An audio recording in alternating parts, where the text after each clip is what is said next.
Gaza Silent Threat is a short documentary produced by UNICEF that follows the stories of two humanitarian workers in the front lines and managing a vaccination campaign that happened last year in Gaza when polio reemerged after 25 years.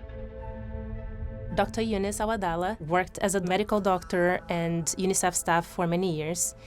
He retired prior to the war and then decided to return to work to support with the emergency response after October 2023. He handled the campaign in central Gaza and south of Gaza and working remotely with the support of Fairuz AbuWarda, field coordinator in North Gaza, who is from there and who wasn't able to evacuate because her mother is elderly, she had health issues, and so she decided to stay and support with the vaccination campaign at the time in the north.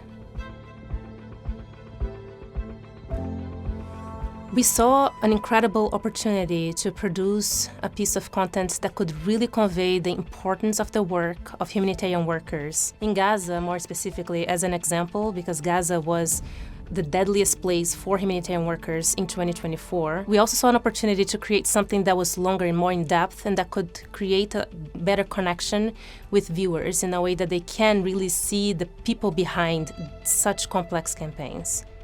أنا بحمد الله إني أنا بشارك في هذه الحفلة.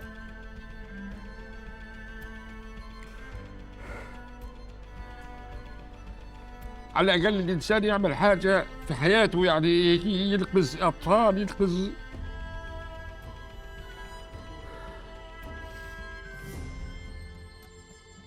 More than 90% of the children across the Gaza Strip were reached with vaccines. However, more children have been born in Gaza since then, and samples still show the presence of poliovirus in sewage water in the region, which means that it's still important for humanitarian workers to have the access to vaccines and other supplies into Gaza to be able to stop any further spread.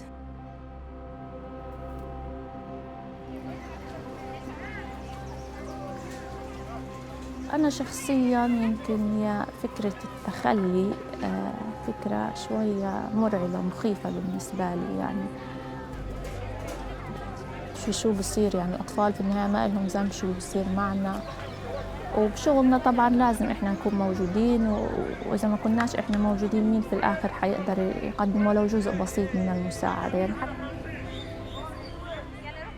The main message that we want to convey with this documentary is what it is actually possible to do when there is coordination, when there is access, when the lives of humanitarian workers are protected.